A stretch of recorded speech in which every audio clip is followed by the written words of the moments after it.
देखो बच्चों, आज हम आपको पढ़ाएंगे कोण संबंध। कोणों में आपस में क्या संबंध होता है। सबसे पहले है आसन्न कोण, इसको संलग्न कोण भी कहते हैं, है ना। दो कोण आसन्न कोण होंगे। कब होंगे?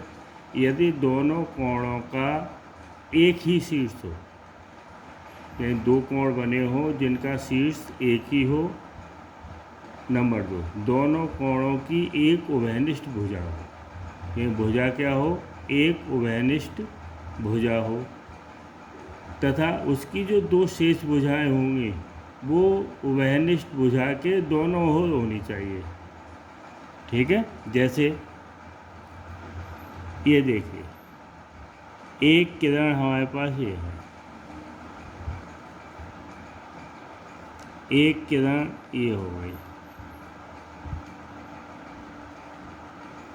एक किरण OA,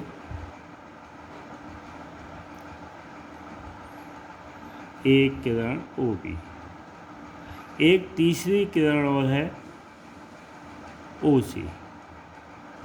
ये जो OC है यानी OA, OB, OC का एक उभयनिष्ठ बिंदु है O। एक शर्त हो गई। अब ये देखो, जिसमें दो कोण बने हुए हैं। एक कोण बना हुआ है AOC, एक कोण ये हो गया AOC। एक कोण बना हुआ है BOC, एक कोण BOC हो गया। अब देखो, AOC में और BOC में OC उभयनिष्ठ है। OC कैसी है? उभयनिष्ठ भुजा है, यानी ये दोनों कोणों में है, तो एक भुजा उभयनिष्ठ हो गई। और इन भुजाओं का जो शीर्ष है ये भी उभयनिष्ठ है। ठीक है।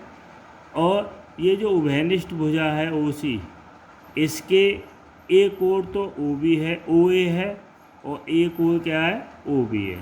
तो इस प्रकार के जो भी कोण बनेंगे वो कैसे कोण कहलाएंगे? आसन्न कोण, या इसको संलग्न कोण भी कहते हैं।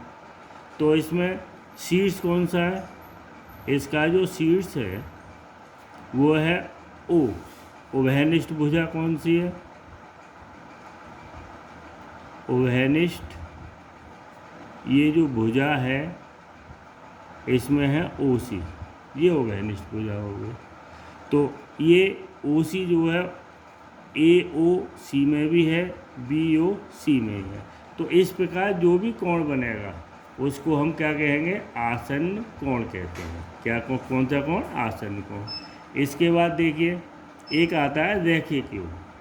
रैखिक युग्म का मतलब होता है किसी रेखा पर बने आसन्न कोणों का योग 180 अंश होता है। किसी रेखा पर बने आसन्न कोण का योग 180 अंश होता है। जैसे एक हमारे पास ये रेखा खींची है हमने, ये सरल रेखा है A और B। इसमें हमने एक बिंदु बीच मध्य में इसकी O ले लिया, इस पर एक किरण खींच दी OC। अब जो मैंने ऊपर बताया था, देखो AOC और BOC, ये दोनों में ये उभयनिष्ठ भुजा थी, ये उभयनिष्ठ शीर्ष था। इसमें देखो, इसमें भी यदि हम कोण लेते हैं OBC, एक कोण लेते हैं AOC, तो इसमें OC उभयनिष्ठ है। क्या है? OC उभयनिष्ठ है। तो किसी रेखा द्वय पर आसन्न कोणों का जो योग होता है वो 180 अंश होगा। यानी कि यहाँ कोण BOC का मान है A, AOC का मान है B, तो हम यहाँ लिख सकते हैं कोण BOC प्लस कोण AOC, इनका जो योग होता है वो 180 अंश होगा। यह रैखिक युग्म की क्या शर्त हो गई? किसी रेखा पर आसन्न कोणों का योग यदि 180 अंश है तो वो जो रेखा होगी, वो जो कोण होंगे वो रैखिक युग्म का पालन करेंगे और उनका योग कितना होता है? 180 अंश। अच्छा, एक और कंडीशन देखिए, जैसे ये किरण रेखा खींची हमने A B, ये A हो गया, ये B हो गया। इस पे दो कोण बने हुए हैं, ये हो गया सी, ये आ गया डी। इस पर देखिए, ये इसके आसन कोण हो गए, एक ये, इसके लिए एक ये और एक ये। इस सरल रेखा पर जो भी आसन कोण बनेंगे उन सभी का योग कितना होगा? 180 अंश होता है, 180 अंश। यानी कि इसको ए मान लिया, इसको बी मान लिया और इसको सी मान लिया, तो कोण ए धन कोण बी धन कोण सी बराबर 180 अंश। यानी कि किसी सरल रेखा पर बने कोणों का योग 180 अंश होता है। ये किसका सिद्धांत कहलाएगा? रैखिक युग्म का। ठीक है, अब आता है शीर्ष अभिमुख कोण या शीर्षाभिमुख कोण। शीर्षाभिमुख कोण यानी दो कोणों को शीर्षाभिमुख कोण युग्म कहते हैं यदि कोणों की भुजाएं विपरीत किरणों के दो युग्म बनाती है।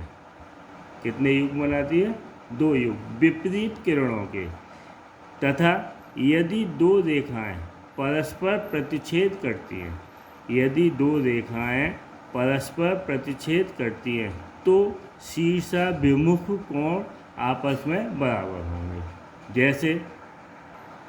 जैसे हमने एक रेखा खींची ए बी, एक रेखा खींची सी डी,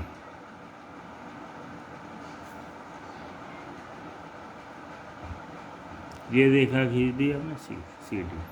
ये बिंदु ओ पर प्रतिच्छेद करती है। इनके विपरीत युग्म कोण क्या होंगे? देखो, विपरीत युग्म कोण एक तो ये हो गया और एक ये हो गया। ये दोनों कोण एक दूसरे के विपरीत युग्म कोण है, ए और बी। और इसकी शर्त होती है यदि शीर्षाभिमुख कोण जो होते हैं वो आपस में बराबर भी होते हैं। शीर्षाभिमुख कोण आपस में बराबर होंगे। यानी कोण ए किसके बराबर होगा? कोण ए बराबर होगा कोण बी के। ठीक है, अब इसका विपरीत युग्म एक कोण सी हो गया और इसके विपरीत जो रेखा कोण बना हुआ है ये बना हुआ है, इसको हमने मान लिया डी। तो ये